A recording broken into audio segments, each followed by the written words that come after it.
신앙의 신비는 관계성의 신비라고 하는 주제입니다.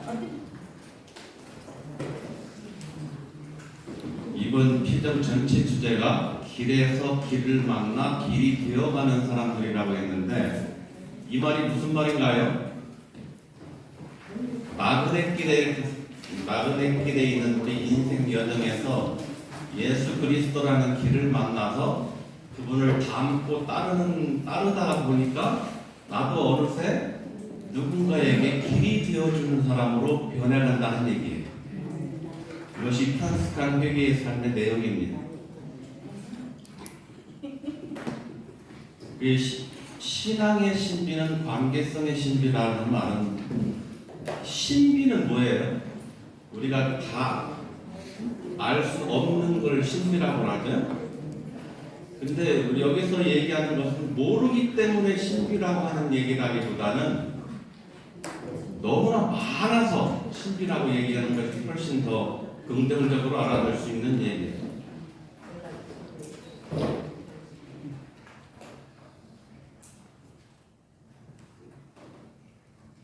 어제는 우리가 기도에 대해서 알아봤어요.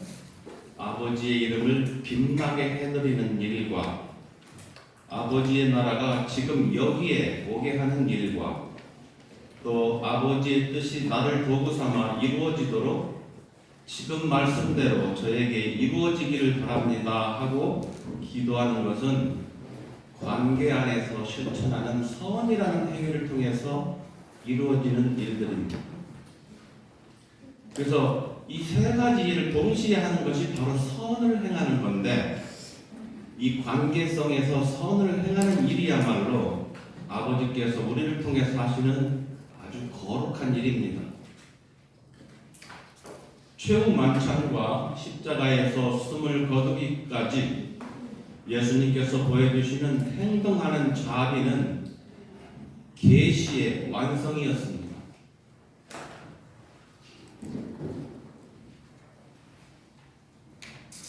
예수님의 죽음은 아버지의 뜻을 받아들이기 위하여 성부께 자신의 자유를 내어 맡겼습니다. 이것은 아버지께서 당신 자신 전부를 내어주신 사랑에 대한 응답이었습니다. 부활의 신비는 내어주는 몸과 받아들임의 상호 관계 안에서 발생하는 신앙의 신비입니다.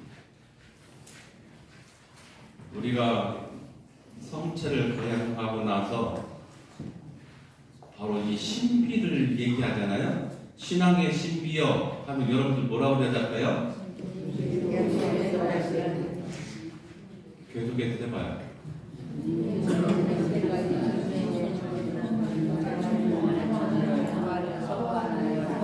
주님께서 오실 때까지 주님의 죽음과 부활을 영속화한다고 얘기하잖아요. 최후 만찬에 앞서서 말씀하신 새 계명, 새 계명이 옛날 계명하고 뭐가 다른가요?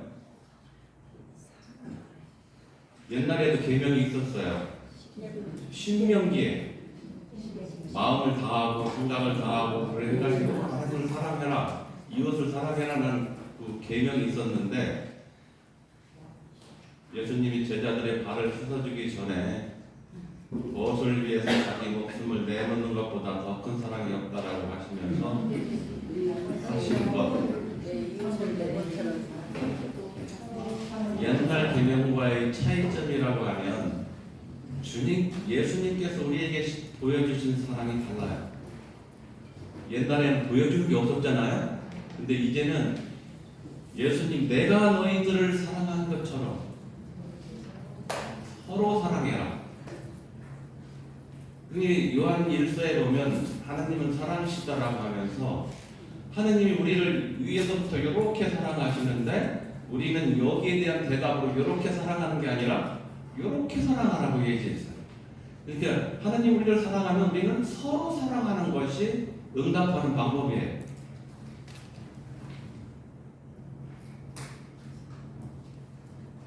이렇게 벗을 위해서 목숨을 내어놓는 삶의 실제가 바로 제자들의 발을 씻어주면서 드러났습니다. 그래서 우리가 관계 안에서 서로 상호간에 발을 씻어주는 일이라는 것이 무엇을 위해서 목숨을 내놓는 사랑이다. 이게 예수님이 우리에게 보여준 사랑에 대한 응답이다. 이렇게 얘기할 수 있습니다.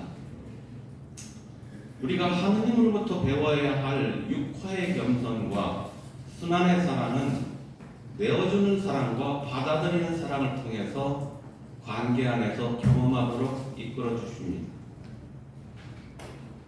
육화의 겸손이 뭐예요? 말씀이 사람이 되셨다. 필립비서에 나오는 그분은 하느님과 동등한 분이셨지만 우리를 위해서 내려오셨다. 자신을 낮추셔서. 그렇게 우리 자신을 낮추셔서 우리와 똑같은 사람이 되신 것만 해도 황공하운데 우리의 발밑에 내려오셔서 발까지 씻어주신다. 우리가 관계 안에서 발을 씻어주는 일이 무엇인가 오늘 거기에 대한 공부를 좀 하려고 하는 겁니다.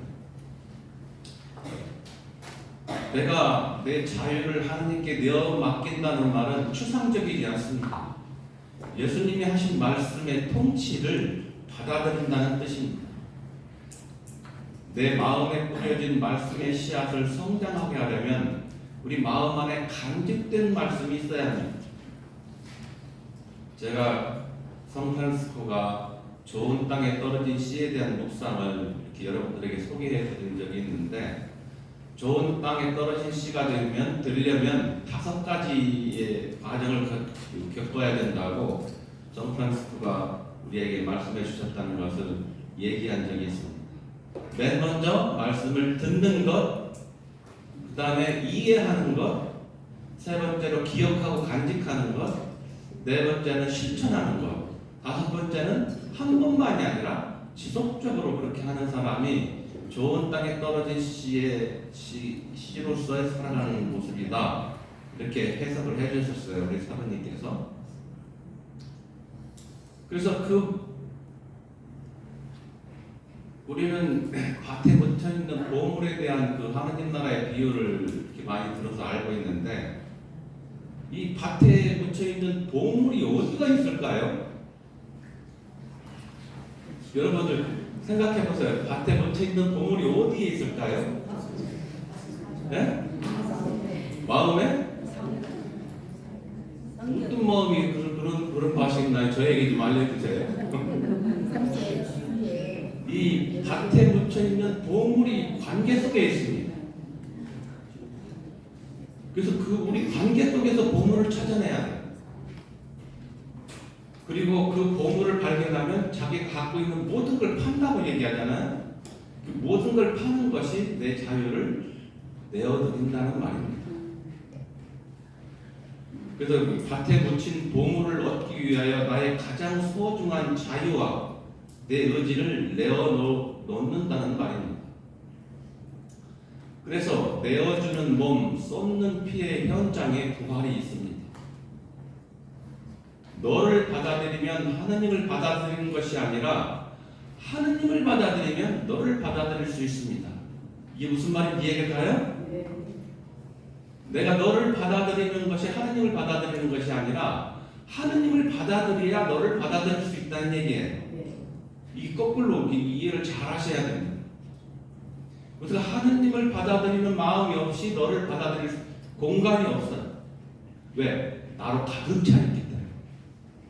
근데 하느님을 받아들이면 내 안에 하느님이 들어오실 공간을 마련하게 되기 때문에 너를 받아들일 여백이 생깁니다. 이 신앙의 신비는 자신의 자유를 아버지 손에 내어 맡김으로써 내어주는 몸으로 자신을 내어놓게 되는 신비입니다. 그래서 예수님이 죽고 부활하셨다는 말은 내어주는 몸과 받아들임의 이 신비를 우리 관계 속으로 옮겨놓는 일입니다. 주님의 기도에서 아버지의 이름과 나라와 아버지의 뜻이 이루어지기를 기도한 다음 우리는 일용할 양식을 주시라고 기도하고, 그 다음으로 용서와 유혹과 악에서 구해달라고 기도합니다. 용서하는 사랑이 무엇인지, 우리는 유혹하는 실제가 무엇인지, 현존하는 악의 위험이 무엇인가를 아는 것이 중요합니다. 용서는 나를 내어주는 최상의 선이며 관계를 회복하게 하는 새로운 창조 행위입니다. 근데 이렇게 나를 내어놓는데 우리를 유혹하는 것들이 너무 많아요. 저는 이 루카복음에서 예수님이 광야에 나가서 세 가지 유혹을 받는 이런 이야기를 가지고 좀 우리 유혹의 실제를 좀 살펴볼까 합니다. 첫째 유혹, 자신의 가능성을 실현시키려는 인간의 노력과 타락한 생활에 안주하도록 그를 유혹하는 악마의 세력은 이 루카복음에 기록된 예수의 유혹 장면에서 생생하게 드러났습니다. 우리는 인간으로서 이 공통된 유혹들을 의식적으로 거절함으로써 자기 인생의 방향을 설정할 수 있습니다. 우리의 인생은 자신이 당하는 모든 사건에 의미를 부여하게 될 어떤 가치 체계에 깊이 뿌리를 내리고 있기 때문입니다. 첫째 유혹은 쾌락의 추구를 우선적인 원칙으로 살아가는 사람들입니다. 장기적인 목적을 고려하지 않고 현실적이고 즉각적이고 감각적인 욕망을 만족시키려는 것입니다. 인간은 이 극도의 굶주림이 어떤 것인지, 극도의 굶주림이 모든 관심을 다 빼앗아 버린다는 사실. 우리는 6.25 지나고 나서 많은 사람들이 굶주림에 시달렸어요. 그리고 배고픈 것이 얼마나 큰 이 시련인지 그때 경험했던 사람들은 다 압니다. 정말 배가 고프면 눈에 보이는 게 뭐만 보이나요? 감기는 저리 가라고 먹을 것만 보입니다. 그리고 지독한 추위와 지독한 더위가 우리의 마음을 얼마나 뺏어가는지. 그래서 우리는 이 유혹이 얼마나 인간에게 공통적인가를 압니다. 육체적인 굶주림과 성적 욕망으로부터 그리고 고통과 추위로부터 해방되려고 하는 이 몸의 긴박한 요구들, 그리고 그 욕구를 만족시키려는 경향은 인간에게 다 공통적인 것입니다. 인간은 단순히 빵만으로 살아가지 못한다는 것이 예수님의 원칙이었어요. 빵에 대한 욕구가 반드시 다른 욕구들을 채울 수 있기 전에 만족스러운 것은 아니기 때문에 그렇습니다. 이 유혹은 우리 모두의 일상생활에 매우 명백하게 반영되는 것이기 때문에 얼버무릴 필요가 없습니다. 누가 개인의 순간적 쾌락 욕구를 느끼지 못하겠습니까? 인간의 생활은 하느님께서 그에게 들려주시는 말씀과 관계를 맺을 때 새로운 차원이 열리게 됩니다. 또한 하느님의 뜻을 따르는 것이 쉬운 일은 아니지만 그 일에 뛰어든다는 사실 자체는 하느님과 나와, 너와 나와, 다른 피조물과 나와의 관계를 새롭고 깊은 차원으로 이끌어줍니다. 따라서 미래에 가치 있는 목표에 관심을 가짐으로써 순간적인 만족을 극복하는 것은 예수께서 내리셨던 첫 번째 결단이었습니다. 그분은 어떤 순간에 개인적으로 최선의 것처럼 보이는 요구대로 당신 행위의 노선을 결정하지 않고 당신께 대한 하느님의 뜻에 비추어서 계속해서 그렇게 살아오신 분입니다.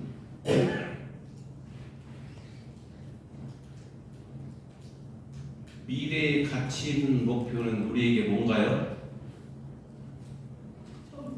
하느님 나라에서 사는 거 아니겠어요? 그렇게 하느님 나라를 우리가 지금 경험하려면 순간적인 쾌락적인 것들을 물리쳐야 된다는 얘기입니다. 두 번째 유혹은 보다 강력한 원리를 내세워서 개인의 지위와 업적에 대한 야심을 무엇보다 앞세우려는 것입니다. 우리는 개인적 지위가 얼마나 자주 권력의 행사를 통해서 추구되고 있는지 알고 있습니다. 우리 중에 아무도 자기 자신의 지위를 확보하기 위해서 다른 사람의 약점을 이용하려는 유혹으로부터 전적으로 자유로운 사람은 없습니다.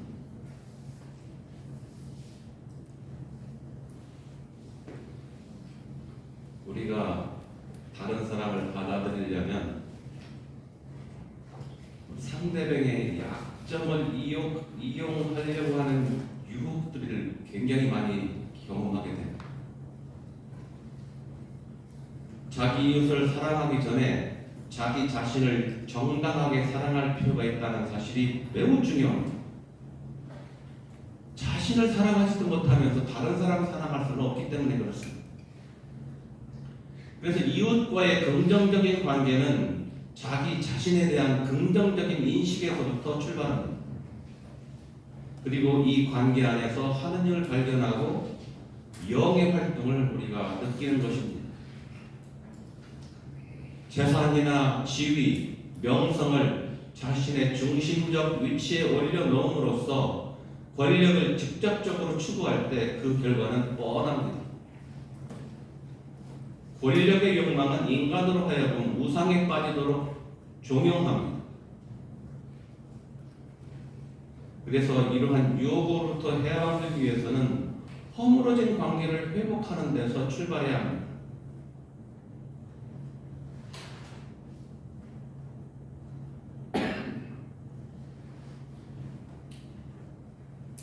요한복음에서 예수께서는 공관복음에서 나오는 만찬 이야기를 발을 씻어주는 것으로 이렇게 바꿔서 얘기하십니다.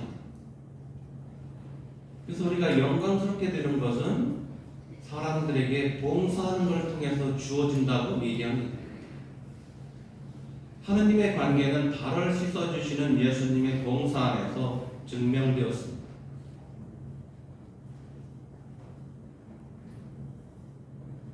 여러분들은 집에서 왕입니까? 종입니까?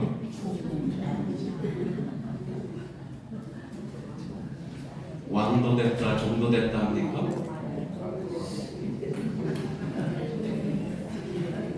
이 권력이라고 하는 것은 정치하는 사람들만 갖고 있는 게 아니라 우리의 관계 안에서 다 드러나요.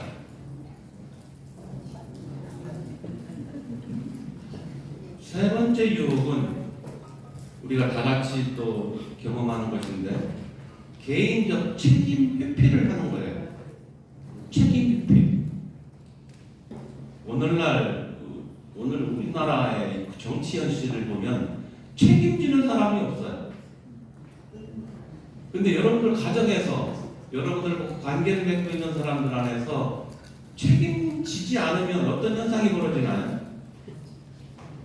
엄마가 아니면 아빠가 아니면 아내가 남편이 자기가 해야 될 어떤 책임성 있는 행동을 하지 않으면 어떤 결과가 벌어질까요?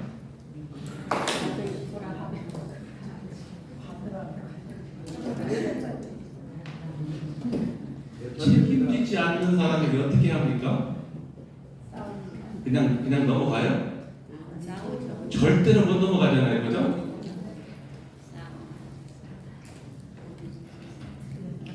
이 세 번째 유혹은 첫 번째와 두 번째보다 더 교활해요. 탓을 남에게 돌리는 사람. 이 책임 회피 있잖아요. 네 탓이다. 너 때문에 그렇게 됐다.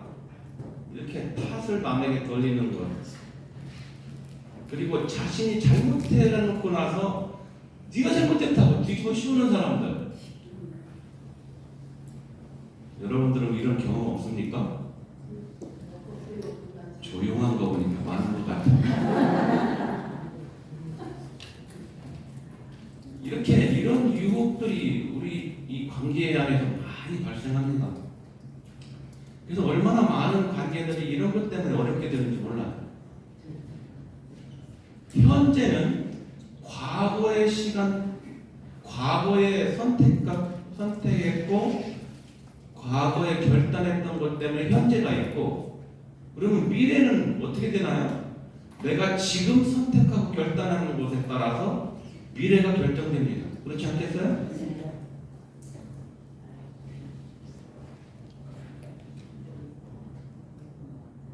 인간은 자기가 선택했던 것에 책임을 져야 합니다. 인간의 위대한 것은 책임성입니다. 책임을 지는데 위대함이 있어요. 다른 동물들은 책임지지 않습니다. 인간의 생명은 그가 의식적인 결단을 통해서 자기 자신의 자유를 행사할 때 활짝 꼽히게 됩니다. 예수께서는 꼭대기에서 뛰어내려서 너의 힘을 과시해보라는 악마의 소리에 귀를 기울이지 않고 당신의 책임 있는 결단으로 하느님을 시험하지 못하도록 하셨습니다. 우리는 얼마나 타인의 평가와 칭찬과 인정을 목말라 하는가요?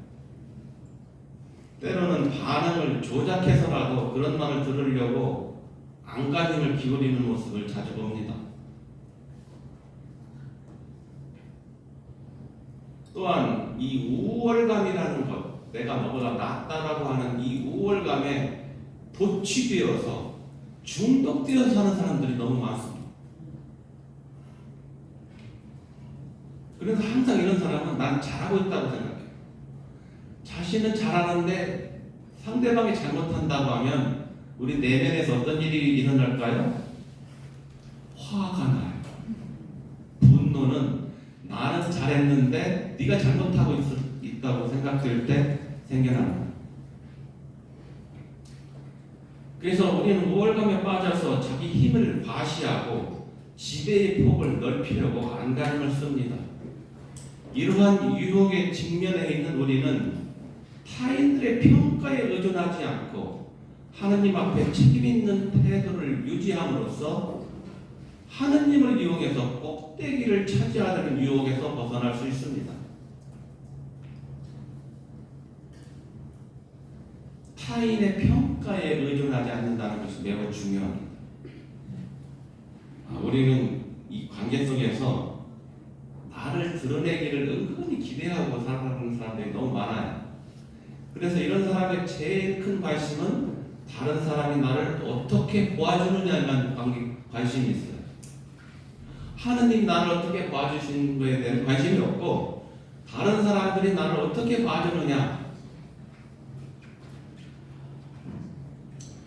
우리 자매님들에게 어떤 사람이 와서 몸매가 예쁘다 이런 얘기를 들으면 어떤 반응이 일어날까요? 다음 날부터 먹는 것이 달라져요. 피부가 곱다. 거울 앞에 앉는 시간이 길어져요. 아주 사소한 것에서부터 우리는 그것에 목매다는 것처럼 살아가는 사람이 너무 많아요. 사람들의 평가는 아주 우스운 것입니다. 잘해주면 하늘 높이 올리다가도 싫은 소리 한마디만 바로 차버리는 것이 사람들의 평가인데, 이런 평가에 의존하지 않으려면 내가 하느님으로부터 사랑받고 있다는 사실이 우리를 정말 든든하게 합니다. 그래서 하느님 나를 사랑하고 계시고 내가 사랑받고 있다는 의식 속에서는 사람들의 평가가 아무런 힘을 못 써요. 근데 내가 하느님으로부터 사랑받고 있다는 이런 확신도 없고 자기가 최고라고 생각하고 살다 보니까 이 꼭대기에서 놀아요. 그러니까 너를 받아들이는 것이 불가능해지는 거예요. 예수님은 우리 바닥에서 우리 발을 씻어주고 계시는데 난 꼭대기에 있으니까 어떻게 하느님을 만날 수 있겠어요?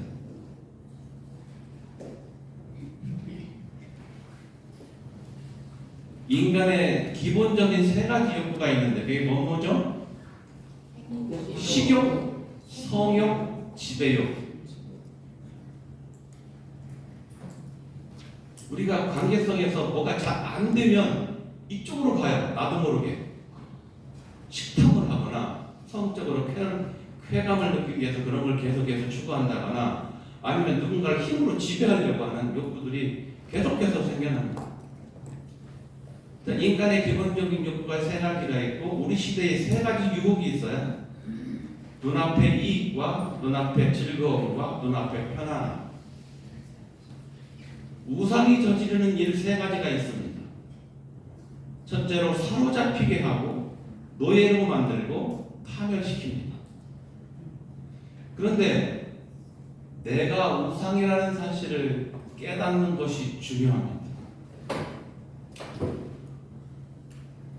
내가 우상에 빠져 있다는 사실이, 여러분들이 우상에 빠진다는 것은 뭐 점쟁이 찾아가고 뭐 어디 가서 뭘 보고 그러는 것이 아니라, 뭐 그런 것도 되겠지만 더 중요한 것은 하느님의 선을 흐르지 못하게 막는 것, 이것이 우상입니다. 그래서 자만심이 우상에 빠지게 만들어요. 자, 우상이 저지른 일 세 가지가 있는데 제일 처음으로 사로잡히게 해요. 그냥 그거 하면 행복할 것 같아요.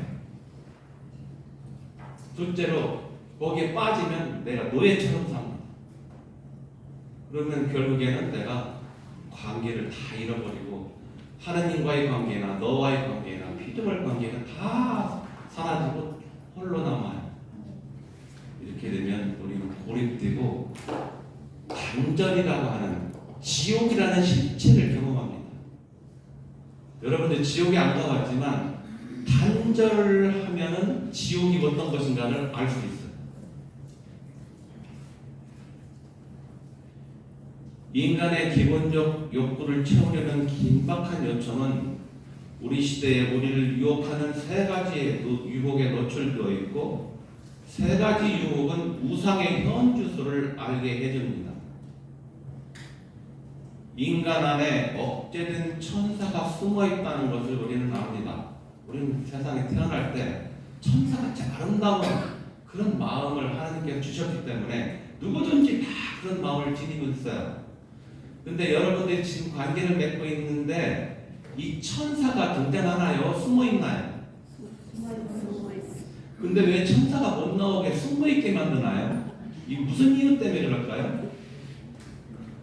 아까 얘기했던 것처럼 내가 주인이 되고 싶은 것 때문에, 주도권을 내가 쥐고 싶어서 하는 거예요. 그래서 우리는 이 세 가지 유혹을 우리가 이렇게 살펴보면서 이런 유혹에 저항하는 우리 책임 있는 태도가 얼마나 중요한 것인가를 알 필요가 있습니다. 예수님께서 선포된 말씀과 얼마나 깊은 관계를 맺고 있고, 그 말씀을 관계 속에서 어떻게 책임 있게 행동으로 표현하는지, 거기에 따라 유혹에 대처할 수 있는 능력도 달라집니다.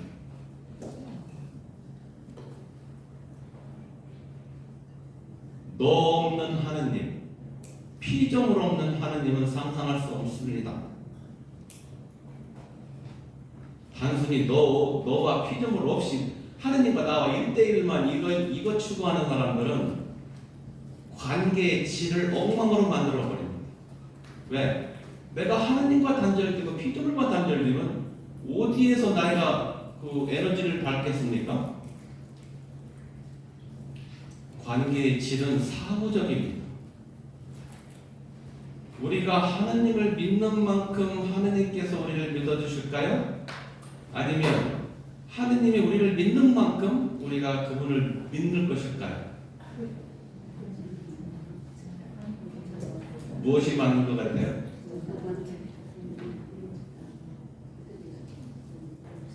우리가 하나님을 믿는 만큼 하나님이 우리를 믿어주시는 것이 아니라 하나님이 우리를 믿는 만큼 우리 믿음도 성장합니다. 근데 이 믿음에는 신뢰가 핵심이에요. 신뢰는 어떤 때 생겨납니까? 믿음이, 이 신뢰라고 하는 믿음이 어느 때 생겨날까요? 진정성. 그리고 또 이 신뢰는 깨끗한 마음, 정직한 마음, 솔직하고 투명한 마음 속에서 신뢰가 생겨납니다. 거짓말하고 책임을 피하고 네 탓이라고 하고 이런 사람들은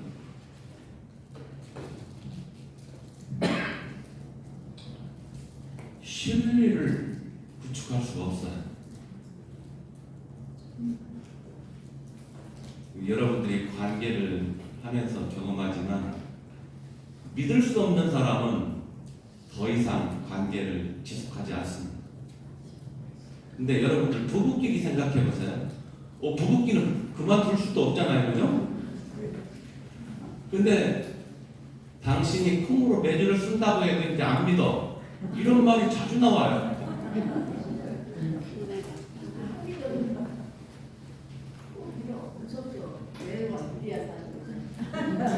뭐 매주를 팥으로 쓰는가요? 그런데 이런 것은 진실하지 않다는 얘기예요. 말로만 그냥 이렇게 하고 행동은 그렇게 하지 않는 사람들. 이런 면에서는 정직하고 솔직해야 됩니다. 그런데 정직하고 솔직하기가 쉽습니까? 어려워요. 이게요, 어떤 때 어떤 사건에는 어떤 만남에서 그 거짓말을 하지 않고 정직하게 하는 것이 아니라 우리 자신 존재에 대해서 너무 솔직한 것. 내 자신의 삶 전체를 놓고 내 자신의 솔직한 것은 쉽지 않습니다. 왜? 오늘날 우리가 살고 있는 세상은 흰 것을 희다고 얘기하고 검은 건 검다고 얘기하면 대가를 치르는 세상이 됐어요. 그죠? 그럼 흰 것을 보고 검다라고 얘기하고 검은 걸 보고 희다라고 얘기하는 사람이 너무 많아요. 속이 뒤집어지잖아요. 오늘날 우리가 경험하고 있는 어떤 사람처럼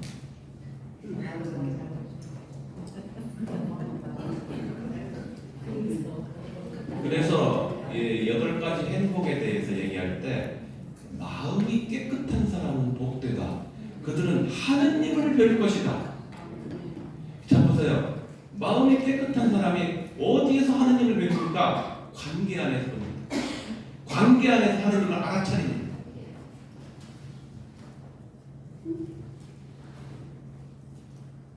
우리는 양심에 불안을 주는 거짓말, 합리화, 또 남에 대한 탓, 책임 회피, 이 관계 안에서 발생하는 이 거짓된 얼굴로 우리가 하느님을 마주할 수 없습니다.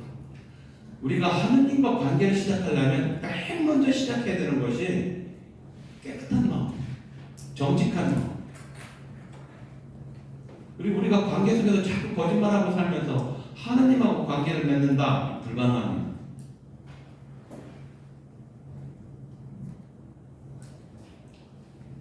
내어주는 사람은 내려가는 사람과 내려놓는 사람, 허용하는 사람과 놓아주는 사람으로 드러납니다.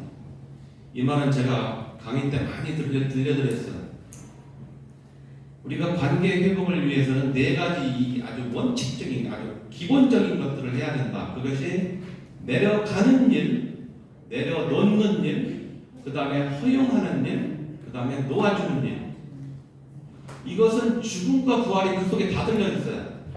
내려가는 일은 죽는 길이지만 그 일을 통해서 내가 부활하게 되고, 내려놓는 일도 마찬가지고, 놓아주는 일도, 허용하는 일도 다 마찬가지인데, 이것을 누구로부터 배웠습니까? 예수 그리스도를 통해서 배웠어요. 예수 그리스도가 우리의 모범이에요. 다른 어디에서보다도 예수 그리스도가 이 세상에 오셔서 제자들과 함께 살고 그들과 그 주변 사람들과 함께 살아가면서 우리에게 보여주신 것이 예수님의 하느님의 동정성을 포기하고 내려오셨고, 그 다음에 하느님 외에 다른 모든 것을 다 내려놓으셨어요. 그래서 어디까지 내려갔냐면 발을 씻어주는 위치까지 내려오셨고, 더군다나 성프란시스코 감탄하는 성체성사의 신비, 우리 음식으로까지 내어주셨습니다. 그래서 성체성사의 신비는 이 내어주는 몸의 신비예요. 그 내가 내어주지 않으면서 그 성사에 참여하는 사람들은 예수님을 욕되게 하는 거예요.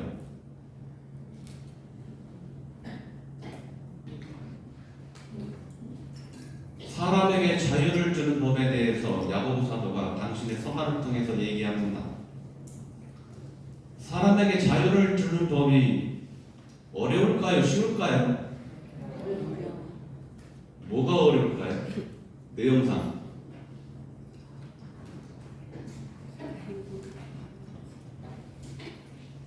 그 이상은 대답을 못 하시네.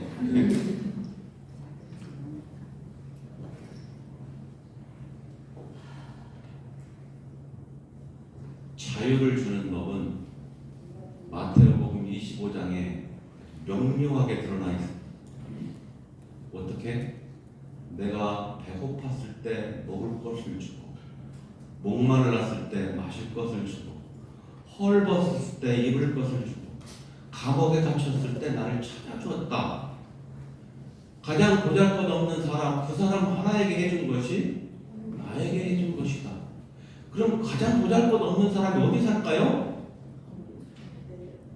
서울역 앞에?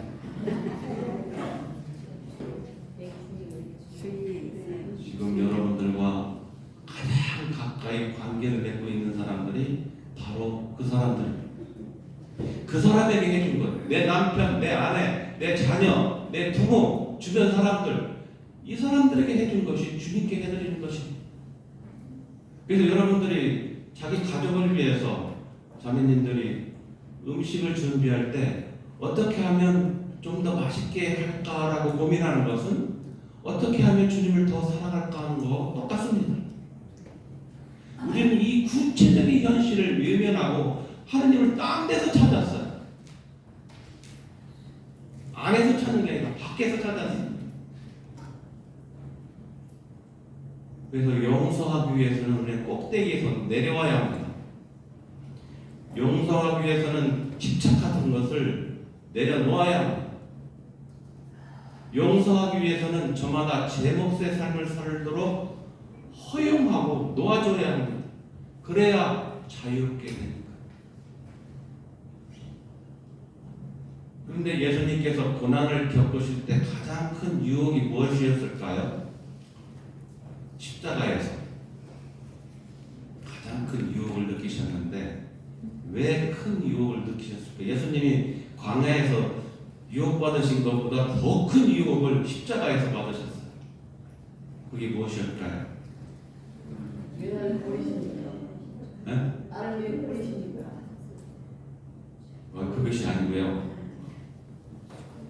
예수께서는 하느님의 힘을 지니셨던 분이십니다.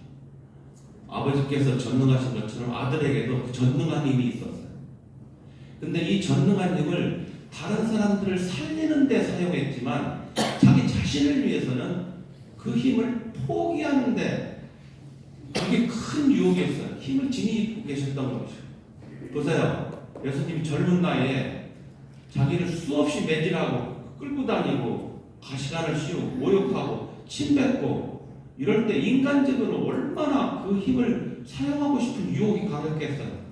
내가 한마디만 하면 하늘의 군대를 데려다가 다 멸망시킬 수 있는 그런 분이 정말 우리 몸에 가시만 하나 박혀도 우리가 절절 매는데 수없이 매를 맞고 모욕하고 침뱉음 받고 십자가에다 못을 박을 때 얼마나 인간적으로 그 힘을 사용하고 싶은 유혹이 강했겠어요. 여러분들이 이 장면, 예수님께서 힘을 포기하는 이 과정에 대한 그걸 묵상하지 않으면 우리가 다른 사람들이 나를 힘들게 할 때 이 힘을 사용하고 싶은 유혹이 아주 강하게 드러납니다. 자, 우리가 관계 안에서 다른 사람이 나에게 상처를 주거나 나를 무시하거나 나를 힘들게 하면 우리는 어떤 반응을 보이나요? 네? 상대를 안 해야 돼? 안 할 수도 없잖아. 내 머리에 지워. 아니 남들 같으면 안 보고 안 만나고 하면 되는데 같이 사는 사람 어떻게 안 만나?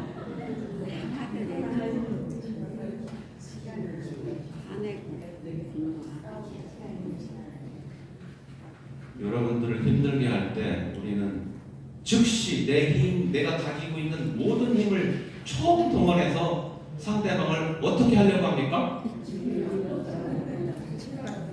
쉽게 얘기합시다. 상대방을 해치려고 합니다. 죽이려고 합니다. 그 분노와 흥분 속에서 감정이 홍수 상태에 이르러가지고 상대방을 아주 막 내 있는 모든 힘을 다 동원해서 어떻게 해보려고 합니다. 이런 유혹을 받을 때 우리는 예수님께 달려가야 됩니다. 예수님께서 그 전능한 힘을 사용하지 않는 이 유혹, 사용하라고 하는 그 유혹, 여러분들이 그 영화, 예수님의 고난에 대한 영화를 봤죠? 그게 뭐죠? 패션 오브 크라이스트. 거기 보면 영화에서 세 가지 장면이 나와요. 예수님이 가장 힘들 때 사탄이 나타나요. 그때 뭐라고 하는지 아세요? 여러분들이 그걸 못 느꼈지만 네 힘을 사용해라. 너 힘을 지니고 있지 않느냐? 네 힘을 사용해라.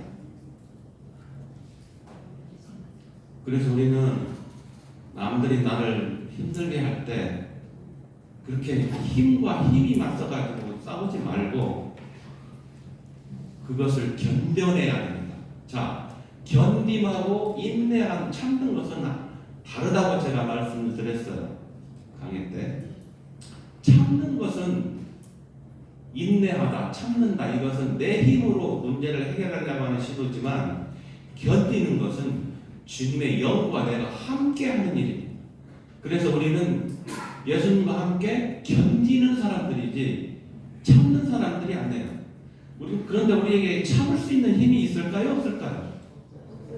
없어요. 전혀 없어요. 어떤 사람들은 참는다고 참는데 차곡차곡 쌓아놓는 것이 참지 않습니다. 그러다가 똑같은 일이 반복되어 더 이상 쌓을 자리가 없으면 경험자들이라 너무 잘 알아요.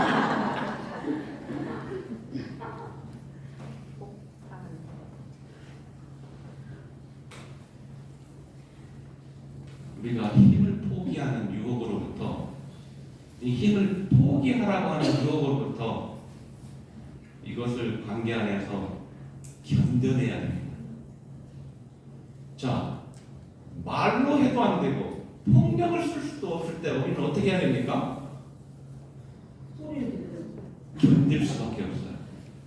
그런 일이 발생해요. 어떻게 설명할 수도 없고 말로 해서도 안 되고 그렇다고 두들겨 패줄 수도 없고 패주다가 싸우다가 자기가 죽을지도 모르잖아요. 그래서 우리가 해로운 말이나 상처 주는 말, 무시하는 말 이런 걸 들을 때 우리는 내 힘을 다 동원해서 상대방을 해치려고 합니다. 그래서 이렇게 유혹을 받을 때 예수님과 함께 견뎌내야 됩니다. 너희는 받아 먹어라. 이는 너희를 위해서 내어준 나의 몸이다. 그리고 예수님께서는 아무도 나에게서 목숨을 빼앗지 못한다. 내가 스스로 그걸 내어놓는 것이다. 요한복음에서 이렇게 얘기합니다. 여기서 이제 전에도 제가 지난 강의 때도 얘기했지만 죄값으로 이해하는 것이 아니라 내 스스로 내놓는 것이다라고 예수님이 분명하게 말씀하셨어요. 예수님의 죽음을 인간이 저지른 죄값에 대한 대속적 형벌로만 이해할 수 없습니다. 그것은 예수님께서 스스로 선택한 결과였습니다. 그래서 우리는 관계 속에서 사랑이라고 하는 것을 실천하려면 스스로 선택하고 결단하는 행동 양식을 취해야 합니다. 누가 시켜서도 아니고 내 스스로 자발적으로 선택하고 선택한 것을 결단하고 책임 있게 행동하는 것입니다. 그래서 내어주는 몸이 상징하는 삶의 방식은 이렇게 내어주시면서 용서하시는 하나님을 우리는 경험합니다. 언제? 성목요일과 성금요일에 전례를 통해서 우리는 알아듣습니다. 내어주는 몸과 받아들이는 자유를 통해 관계 속에 선이 흘러갑니다. 그래서 부활의 신비를 관계 속에서 발견하는 하느님 나라의 현재, 하느님 나라는 미래가 아닙니다. 항상 현재. 영원한 생명은 미래에 있을 행복일까요? 지금 행복일까요? 지금이 영원입니다. 오늘이 이어져서 내일이 되고 내일이 이어져서 영원으로 가는 거예요. 그래서 지금 여러분들이 행복해야 돼요. 지금 여러분들이 하느님 때문에 행복해야 돼요. 아버지께서 그걸 원하시고 그렇게 살도록 우리에게 모든 것을 쏟아주십니다. 계시의 완성은 우리가 행복하게 사는 겁니다. 그래서 여러분들의 얼굴을 보면 기쁨이 있는지 없는지 알 수 있어요. 기쁨은 우리 몸 전체로 발산하는 것들입니다. 표정, 눈빛, 말투, 몸짓 모든 걸 통해서 기쁨이 드러납니다. 근데 복음이라고 하는 것은 말 그대로 기쁜 소식 아니겠어요? 그럼 여러분들은 복음을 전하는 사람들입니까? 복음을 발생시키는 사람들입니까? 전하는 사람들 있지도 않은데 어떻게 전해? 여러분들은 기쁨을 발생시키는 사람들이 되어야 돼요. 그래서 내어주는 것과 받아들이는 것은 우리 일상적인 관계들입니다.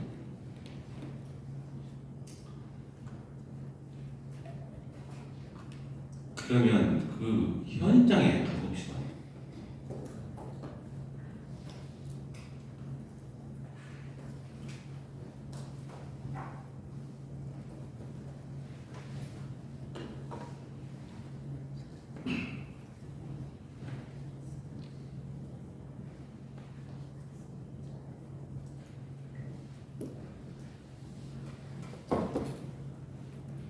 자, 우리가 관계를 회복하고 관계를 정상화하기 위해서 맨 먼저 해야 될 일이 뭔 일인가? 통제를 멈추는 일부터 시작해요. 우리가 관계 속에서 통제를 멈추는 일이 무엇보다도 중요합니다. 내가 너를 시켜먹고 지배하고 명령하고 끊임없이 요구하는 이 통제를 멈춰야 됩니다. 어떤 사람은 상대방의 일거수일투족이 다 나에게 보고해야 되면 마음이 편한 사람이 있어요. 그럼 보고하지 않으면 마음이 불편해서 즉시 카톡을 보냅니다. 지금 뭐해? 누구하고 있어? 이런 걸 아주 구체적으로 캐묻고 그것이 정직하게 전달되지 않으면 아주 못 견뎌합니다. 하느님은 우리를 통제하시나요?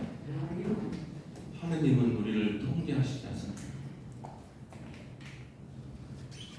하느님은 우리를 매력으로 이끌어 주십니다. 매력이 뭔지 알죠? 나도 모르게 끌려가는 힘이에요.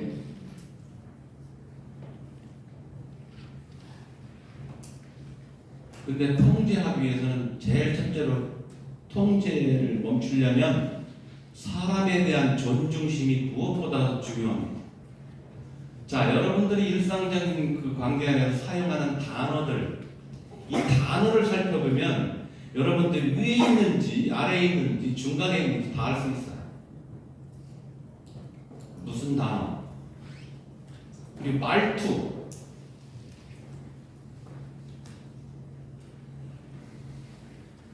말투 때문에 아주 갈등을 느끼는 사람도 많습니다. 표정. 어떤 사람은 사람을 질식시키는 표정이 있어요. 쳐다만 봐도 앞이 캄캄해져요. 그 다음에 말 억양. 화가 나 있을 때 말 억양하고 아주 기쁨에 차 있을 때 억양은 너무너무 다르지 않아요? 그래서 이 말을 어떻게 하는지 명령하고 지시하는 말, 또 상대방을 무시하는 말, 상대방이 질문하는데 대답하지 않는 거, 이것도 또 더 힘들잖아요, 그죠? 아니 물어보면 답을 해야 되는데 답을 하고 입을 다물고 있어요. 상대방이 말을 하고 있는데 말을 뚝 잘라가지고 자기 얘기만 막 계속하는 사람. 그리고 자기가 참견해야 될 일도 아닌데 괜히 참견해서 이래라 저래라 하는 사람. 이게 다 존중심이 없는 사람들이 하는 말, 행동들. 그러면 이 사람에 대한 존중심이 말을 통해서 전달될 때 무엇부터 시작해야 될까? 먼저 다가가는 일부터 시작해야 돼요. 이 관계의 단절로 인해서 서로 말도 않고 사는 경우가 많이 있죠. 그죠? 관계가 어려워지면 즉시 행동하는 것이 말을 안 듣는 것부터 시작해요. 이 말을 안 듣는 것이 몇 날 며칠 가는 사람도 있어요.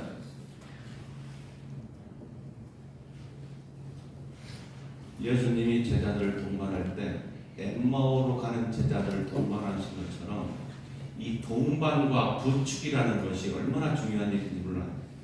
이 동반하기 위해서는 맨 처음에 다가가는 일부터 시작해요. 예수님이 제자들 사이에 끼어드는 것처럼 먼저 다가가야 되는데 먼저 다가가기가 쉽지 않습니다. 그죠? 네가 나한테 다가오면 내가 너한테 다가가요. 이건 누구나 다가갈 수 있어요. 근데 먼저 다가가기가 쉽지 않습니다. 먼저 다가가서 말을 건네는 거예요.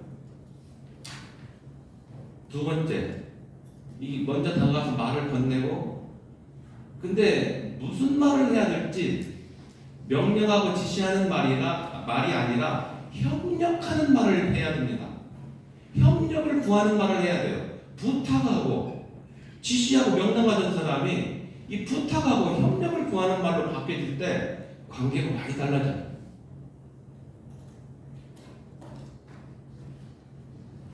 그 다음에 상대방이 말하고 있을 때 말을 잘 듣는 게 필요합니다. 아니 말하기도 전에 두 말 하려면 벌써 딱 끊었고 자기 말 하고 또 다른 말 하려면 또 딱 끊고 자기 말 하고. 저는 우리 공동체에 이런 사람이 있어요. 그래서 그때마다 내가 어떤 때는 한 번은 좀 언성을 높여서 형제 내가 말할 때는 좀 들어 이렇게 얘기한 적이 있어. 자기 말만 하려고 하는 사람은 꼭대기 있는 사람이에요. 그래서 내려올 줄도 모르고 내려놓을 줄도 몰라. 그래서 다른 사람 말을 탁탁 끊고 자기 말만 앞세우는 거예요. 그 다음에 감정의 홍수 상태에 있을 때는 말하지 말아야 됩니다. 그게 현명해요.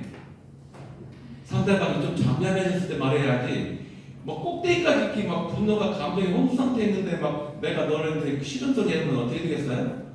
불난집에 뭐 부채질하는 것처럼 더 험악해집니다. 그래서 상대방의 감정의 홍수 상태에 있으면 좀 그걸 피해서 잠잠해지면 얘기한다거나 또 상대방의 마음을 헤아려서 말해야 됩니다.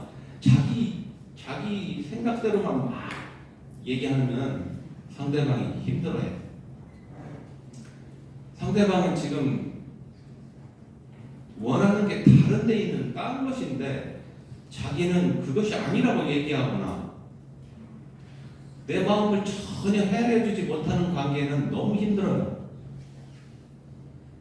이렇게 이런 사람이 어떤 사람인가를 살펴보니까 기도도 많이 하고 희생도 많이 하고 봉헌도 많이 하는 사람이야. 이런 사람들이 상대방의 마음을 헤아리지 못해요. 왜? 자기를 자꾸 잡고 높이기 때문에 꼭대기에 있어. 이런 사람들은 마음을 헤아릴 줄 몰라요. 우리가 상처받고 갈등을 느끼는 것은 내 마음을 몰라줄 때 그렇습니다. 나는 너에게 이런 마음을 갖고 있는데 네가 그 마음을 몰라주고 자기 얘기만 막 늘어놓으면 대화가 안 되는 거예요. 그래서 너와 나 사이에 하느님의 현존이 있다는 것, 이게 굉장히 중요합니다. 그래서 너에게 직접 말하는 게 아니라 너와 나 사이에 있는 하느님을 거쳐서 말을 하게 하려고 할 때 우리는 상대방의 마음을 헤아려서 말을 할 수 있어. 근데 하느님이 없는 것처럼 막 1대1로 막 그렇게 하게 되면 상처가 써. 그래서 우리가 이렇게 하는 이유는 하느님으로부터 내가 사랑받고 있는 그 사랑이 너무 고맙고 감사해서 그렇게 하려고 하는 거예요. 내가 뭘 얻어낼 목적으로 하는 게 아니라 내 받은 사랑에 대한 응답을 그런 말투를 통해서 표현하는 겁니다. 그리고 우리가 관계를 회복하게 하는 것 중에 중요한 것은 고맙다고 하는 것, 감사하다고 하는 것, 미안하다고 하는 것, 다시 안 그렇게 하겠다는 것, 내가 너를 사랑한다고 하는 것, 난 너 때문에 행복하다고 하는 것, 이런 말들이 우리를 살려냅니다. 근데 이 말이 쉽지 않죠? 관계가 어려운 사람한테 고맙다고 하고 감사하다고 하고 미안하다고 하는 말이 입밖에 안 나와요. 왜 안 나올까요? 꼭대기에 있기 때문에. 꼭대기 내려올 줄 몰라요. 하느님으로부터 받고 있는 사랑에 민감한 사람들은 이런 말들을 아주 쉽게 합니다.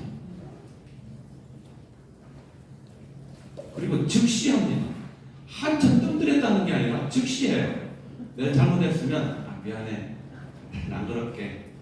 내가 지난번 이렇게 뭔 얘기를 했는데 내가 지나놓고 보니까 너무 큰 실수를 했어. 미안해. 다시 안 그렇게. 이런 나를 좀 이해해줘. 용서해줘. 이게 다 하느님이 하실 일이 아니라 우리가 할 일이 아니겠어요? 근데 이런 걸 다 하느님한테만 밀어놓고 우리는 뭐예요? 묵주기도 몇 단을 바치느냐, 희생을 몇 단을 바치느냐, 이것만 따지고 있으니 참 기가 막힐 노래 아니겠어요? 두 번째, 용서를 청하고 용서하는 것. 자신의 잘못에 대한 솔직한 인정이 필요합니다. 이게 부모가 자식에게 용서를 청할 필요가 있습니다. 왜? 부모가 잘못할 수도 있잖아요, 자녀들이. 그런데 자녀들은 자기가 낳았다고 해서 물건이 아니에요. 그런데 부모와 자녀 간의 갈등이 심한 가정에 보면 자녀들이 어릴 때 부모가 심각한 불안감을 조성하거나 공포를 조성하거나 폭력으로 뭔가를 했을 때 그 자녀들은 이 상처가 평생 갑니다. 그럴 때 이것을 빨리 회복하게 하는 것은 내가 과거에 너희들을 기를 때 너희들에게 이렇게 해주지 못한 거, 저렇게 이렇게 해주지 못한 거 너무나 미안하다. 내가 그때는 너무나 나에 빠져서 그런 걸 몰랐어.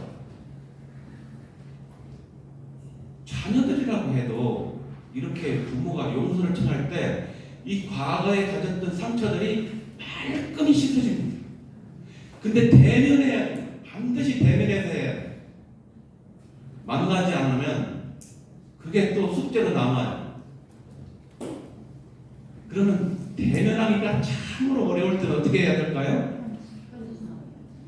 카톡이라도 보내야 돼요. 요즘엔 편지 안 써요. 카톡을 다 보내야 돼요. 그래서 내 마음을 전달하는 여러 수단들을 이용해서 그렇게 얼굴 대면하기 어려우면 그렇게라도 시작을 해서 나중에 대면해서 정말 식사라도 함께 하고 차라도 함께 마시면서 그것에 대해서 정말 필요한 것이 대면입니다. 내가 용서를 청하는 일이 먼저고 그 다음에 용서해주는 일이 두 번째예요. 나는 잘했고 너는 잘못한다고 했을 때 나는 맨날 네가 잘못했다고 할 때마다 용서해준다는 것이 아니라 내가 먼저 잘못이 있는지 없는지를 살펴야 합니다.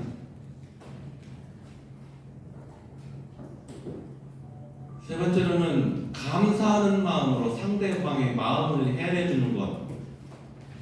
자, 무엇을 좋아하고 무엇을 싫어하는지 관계 속에서 잘 압니다, 우리는. 그래서 상대방이 좋아하는 것을 기분 좋게 해줄 때 아주 관계들은 아주 좋아집니다.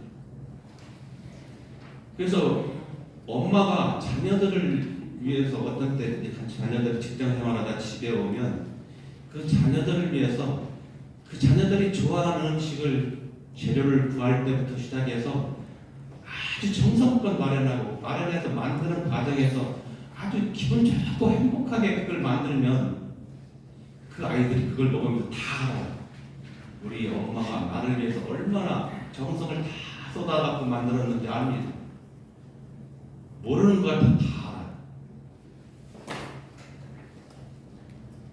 그래서 좋아하는 음식들, 좋아하는 기호, 뭘 좋아하는지 그리고 상대방이 좋아하는 것을 해주기 위해서 노력하는 그 수고들, 그리고 나의 도움이 필요할 때 기분 좋게 나를 내어주는 것, 또 내 마음에 들지 않아도 우리가 그래요.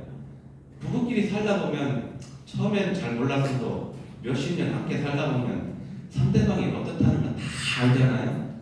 그러면 그 이상 더 이상 바라지 말아야 되는데 계속해서 바라고 있어요. 죽을 때까지 바라고 있어요. 어떻게? 내 마음에 들 때까지. 그러니 그게 이루어질까요? 자기는 변화하지 않으면서 상대방만 변화라고 얘기하고. 그래서 본래 그 사람이 그런 성향을 가진 사람이라면 더 이상 기대하지 않는, 기대를 포기하는 것이 중요합니다. 그리고 자기가 할 수 있는 것을 해야 돼요. 상대방이 하는 것은 하느님에게 맡겨놓고 내가 할 수 있는 것, 내 몫을 살아야 됩니다. 어떤 사람은 자기 몫을 살지도 못하면서 다른 사람의 몫까지 대신해 준다고 막 그렇게 살다가 분란을 일으키는 사람들이 많습니다. 그래서 자기 몫의 삶을 살도록 허용해 주는 것이 중요합니다. 하느님께서 우리가 잘못할 때 허용하셨습니다. 우리가 인류가 특히 그 2차 대전 때 독일군이 유태인들을 몇백만 명씩 죽일 때도 하느님은 개입하지 않았어요. 허용했습니다. 우리는 하느님의 허용을 배워야 합니다. 내 마음에 들을 때만 허용하는 것이 아니라 마음에 안 들어도 허용해야 됩니다. 그래서 그 사람에게 자유를 줘야 우리가 함께 살아갈 수 있어요. 그 다음에 놓아주는 일, 집착이 우리가 나도 모르게 집착하는 것들이 너무 많아요. 내 자녀들에게 집착하는 것, 내 남편에게 집착하는 것, 내 부인에게 집착하는 것, 시부모들에게 집착하는 것, 또 그것뿐만 아니라 여러 가지 집착들이 아주 많습니다. 이런 것을 손을 딱 놓아야 돼요. 더 이상 내가 주도권을 갖지 않고 하나님께 주도권을 내어드려야 됩니다. 그래야 사람에게 자유를 줄 수가 있습니다. 자, 우리가 변화하는 것은 용서받았을 때 변화합니다. 깨달았을 때 변화합니다. 그렇지 않고 우리가 이론적으로 알고 있다고 변하지 않습니다. 깨달았을 때 하고 용서받았을 때 변화합니다. 이 변화는 대단히 중요합니다. 이 변화는 너무너무 소중합니다. 이 밭에 묻혀있는 이 보물이 이 변화입니다. 그래서 일상의 관계들을 최상의 관계로 만들어가는, 이렇게 관계를 최상의 것으로 만들어가는 것, 하느님과 나와 함께 이 일을 해나가다 보면 우리 얼굴이 기쁨으로 빛납니다. 이 기쁨이 없는 열심은 가짜예요. 얼굴에 표정이 어두운 사람이 기도를 아무리 많이 한들, 희생을 많이 바친들, 본당에 가서 봉사를 아주 여러 가지 걸 한들 아무 소용이 없습니다. 우리는 하느님 때문에 행복한 사람들이고 하느님 때문에 기쁨으로 사는 사람들이에요. 거저받았기 때문에 기쁘지 않겠어요? 대가를 지불이 하지 않아도 거저 주시니까 얼마나 좋아요. 우리는 하느님이 사랑이라고 고백하잖아요. 사랑은 혼자 할 수 있는 게 아니잖아요. 그죠? 대상이 필요합니다. 그래서 우리의 관계는 삼위일체 하느님의 관계를 배워서 우리의 관계 안에서 내어주는 몸과 쏟는 피는 관계 안에서 마음에 들지 않는 너를 받아들일 때 쏟는 피예요.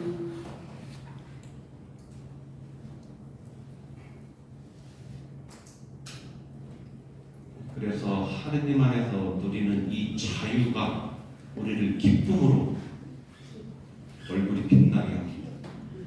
그리고 이 자유가 있을 때 관계들을 굉장히 아주 행복하게 만들어갑니다. 그래서 이 신앙의 신비는 이 관계의 신비라고, 이 관계 속에서 기쁨으로 드러나는 이 선이야말로 아버지께서 우리에게 바라시는 것이고 우리는 이것 때문에 행복해요. 감사합니다.